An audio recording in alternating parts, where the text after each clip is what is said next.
या कार्यक्रमाचे प्रायोजक प्रिजो कन्स्ट्रक्शन्स लातूर, बांधकाम व्यवसायातले एक विश्वसनीय नाव.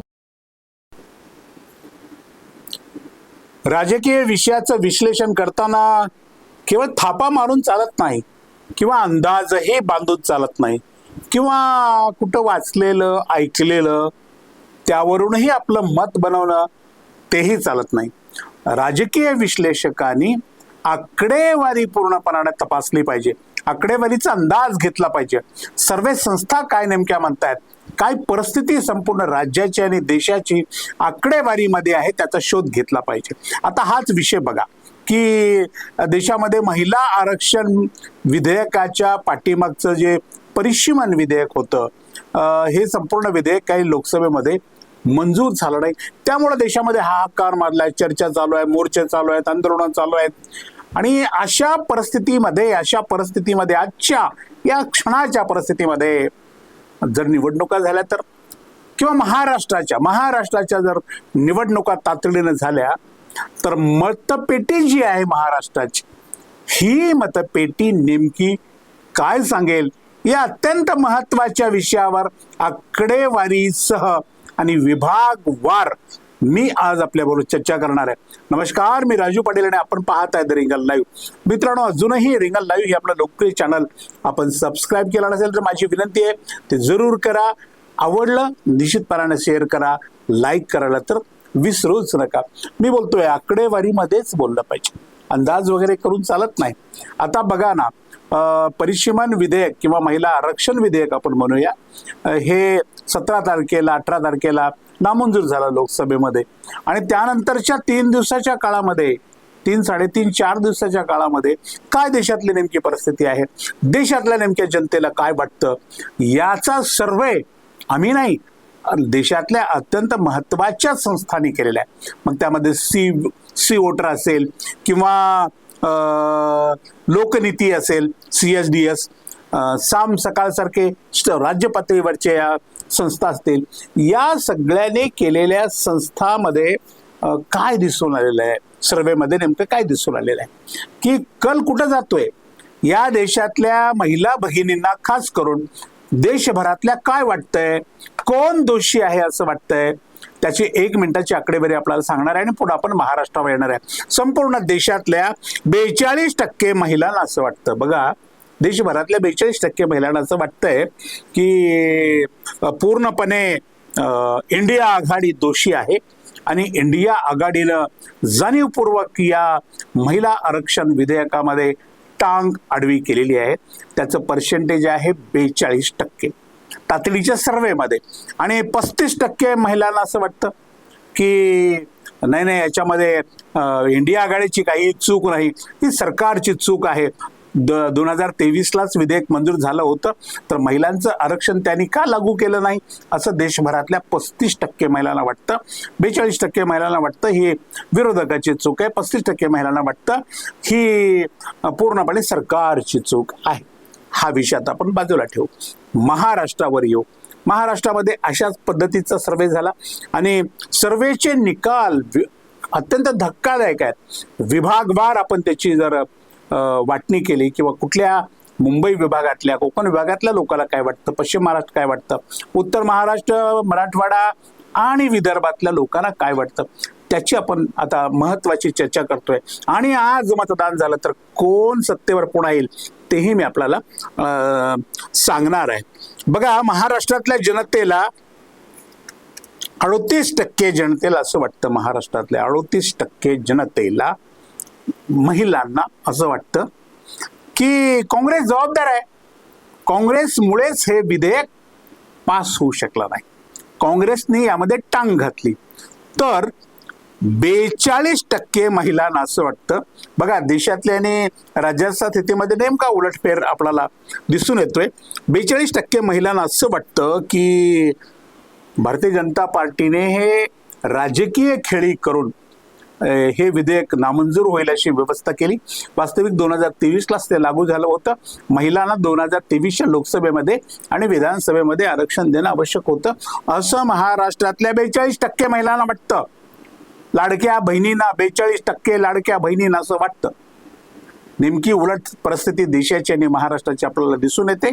महाराष्ट्रातल्या 42% महिला या पूर्णपणानं याला भारतीय जनता पार्टीला दोष देत आहे. आता बघा, कुठल्या भागातल्या महिलांना काय वाटतं यावर आपण थोडासा आता अंदाज घेण्याचा प्रयत्न करूया. विदर्भातल्या अर्ध्या महिलांना असं वाटतं काँग्रेस दोषी आहे, अर्ध्या महिलांना असं वाटतं भाजप दोषी आहे. मराठवाड्यामधल्या सर्वाधिक महिलांना असं वाटतं की भाजप दोषी आहे आणि काँग्रेस कमी दोषी आहे. तिकडे पुढे ठाणे, मुंबई किंवा कोकण विभागातल्या महिला असं वाटतं की पूर्णपणानं महाविकास आघाडी किंवा इंडिया आघाडी दोषी आहे, बाकी भारतीय जनता पार्टी मात्र चांगली आहे. आता हा आपण आणि पश्चिम महाराष्ट्रातल्या महिलांना असं वाटतं, पश्चिम महाराष्ट्रातल्या अधिक महिलांना असं वाटतं की भारतीय जनता पार्टी दोषी आहे, कमी महिलांना असं वाटतं की काँग्रेस दोषी आहे. आता या सगळ्या महिलांचा जो अंदाज आपण बांधला आणि आज निवडणुका झाल्या तर काय, कुठल्या भागामधून कुठल्या पक्षाचे किती लोक निवडून येतील त्याचाही आकडा मी आपल्याला सांगणार आहे. थोड्या वेळासाठी तुम्हाला आणखीन व्हिडिओवर थांबायचंच आहे. आणि महत्वाचा आणखीन एक फरक या माध्यमातून समोर येतो आहे. शहरी आणि ग्रामीण असं महाराष्ट्रातल्या महिला मतदारांचे 2 विभाग झाल्याचं आपल्याला या सर्व्हेमधून दिसून आलेलं आहे. शहरी महिला या भारतीय जनता पार्टीला पसंत करतात किंवा भारतीय जनता पार्टीचं बरोबर आहे म्हणतात किंवा भारतीय जनता पार्टीनं आंदोलन करून काँग्रेसचा निषेध करतात. तर ग्रामीण महाराष्ट्रातल्या ज्या महिला आहेत, या ग्रामीण महाराष्ट्रातल्या महिलाला असं वाटतं की पूर्णपणे भारतीय जनता पार्टी याच्यामध्ये दोषी आहे, काँग्रेस याच्यामध्ये काहीच दोष नाही आणि पूर्णपणाने काँग्रेसने घेतलेली भूमिका, त्यातही खास काँग्रेसनं जी ओबीसी हा मुद्दा उचलला आणि या आरक्षणामध्ये देशभरातल्या ओबीसी महिलांना सुद्धा स्थान मिळालं पाहिजे अशा प्रकारची जी भूमिका घेतली, या भूमिकेचा खूप मोठा परिणाम महाराष्ट्रावर झाल्याचं आपल्याला बघायला मिळतं. आणि ओबीसी कार्ड किंवा ओबीसीला सुद्धा आरक्षण दिलं पाहिजे आता लोकसभेमध्ये आणि विधानसभेमध्ये, कायदेमंडळामध्ये, हे राहुल गांधींनी घेतलेली भूमिका महाराष्ट्रामध्ये एक नव्या राजकीय प्रवाहाच्या दिशेने आता वाहते की काय असा प्रश्न निर्माण झालेला आहे. आणि महाराष्ट्रामध्ये भारतीय जनता पार्टीच्या बाजूने असलेला जो ओबीसी होता, हा ओबीसी 35 ते 40% एवढा ओबीसी आता काँग्रेसकडे किंवा महाविकास आघाडीकडे वळतानाचा दिसून येतो आहे या सर्व सर्वेच्या माध्यमातून. 2-3 दिवसात 4 दिवसाचा हा विषय आहे. आणखीन बरंच पाणी पुला खालून वाहून जाणार आहे. आता सांगितलेले आकडे असेच राहतील असंही नाही. जो राजकीय पक्ष अत्यंत प्रभावीपणानं आपली भूमिका लोकांच्या समोर ठेवील, लोकांच्या गळी उतरविल, त्या पक्षालाच जास्त लोकांचं समर्थन मिळतं. आणि सत्य असून सुद्धा लोकांच्या पर्यंत तो प्रश्न घेऊन जाण्यामध्ये जर इंडिया आघाडी किंवा राहुल गांधी त्यांचा काँग्रेस जर अपयशी ठरला तर मग त्यांच्या वाट्याला पुन्हा पराभवच येण्याची शक्यता आहे. तर आता आपण आज निवडणुका झाल्या तर काय होईल या विषयावर नेमक्या चर्चा करणार आहोत. सर्वे संस्थांच्या अंदाज आणि त्यांनी व्यक्त केलेल्या वेगवेगळ्या अंदाजांची सरासरी आपण आता काढतो आहोत.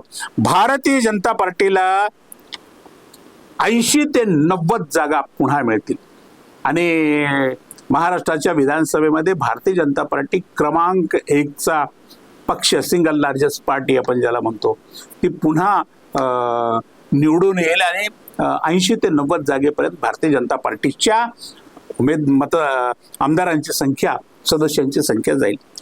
दुसऱ्या क्रमांकावर महायुतीमध्ये 30 ते 35 जागा मिळवून एकनाथ शिंदे हे राहतील. आता भाजपच्या जागा गेल्या 24 मधल्या निवडणुकीतल्या इथं कमी होताना दिसतात.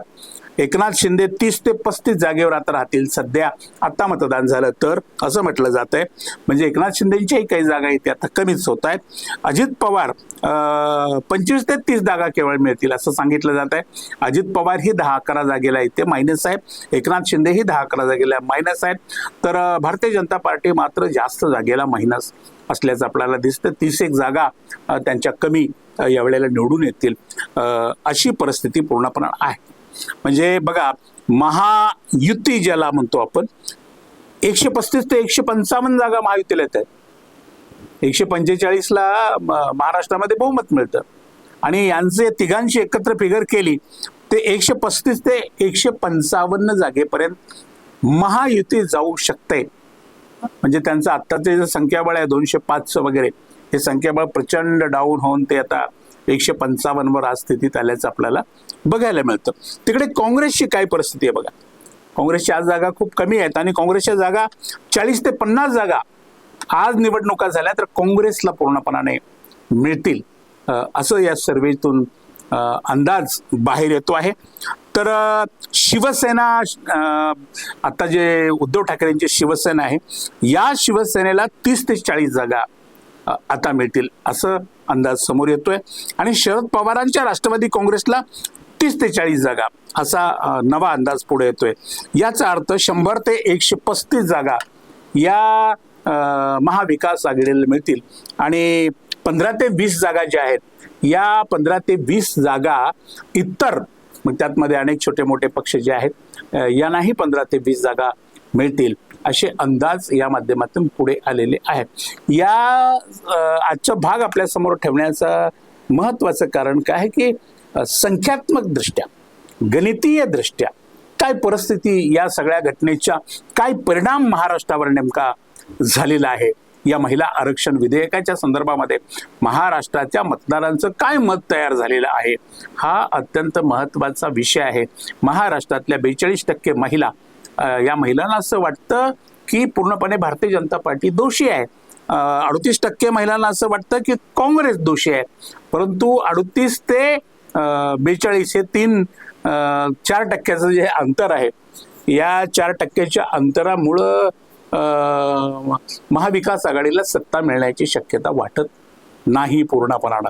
कारण जरी 38% महिलांना असं वाटतं की भाजप दोषी आहे, तरी सुद्धा आपण जे पर्सेंटेज काढतो त्या पर्सेंटेजमध्ये भाजपाच्या आणि महायुतीच्या जागा अधिक वाढतानाच आपल्याला दिसून येत आहे. आणि महाविकास आघाडी आजच्या स्थितीतून अधिक पुढे जाते, दुपटीवर जाते, किंवा दुपटीपेक्षा थोडं पुढे जाण्याचा महाविकास आघाडीचा या सर्वेतून अंदाज पुढे येतो आहे. याचा अर्थ महाविकास आघाडीच्या लोकांनी आणखीन या महत्वाच्या विषयावर लोकप्रबोधन व्यवस्थितपणे हाती घेतलं नाही. त्यांची प्रचाराची दिशा अत्यंत बोथट आहे. सोशल मीडियाचा योग्य वापर होत नाही. पत्रकार परिषदा किंवा इतर माध्यमातून लोकांच्या समोर जाऊन आपली भूमिका मांडून आपलं मत लोकांना पटवून देण्यामध्ये आजही काँग्रेस आणि त्यांची महाविकास आघाडी खूप मागे आहे. शहरी भागामध्ये या महाविकास आघाडीचा प्रभाव फारसा दिसत नाही असा संपूर्ण अंदाज या आजच्या आपल्या महत्वाच्या भागामध्ये आपल्या समोर ठेवलेलं आहे.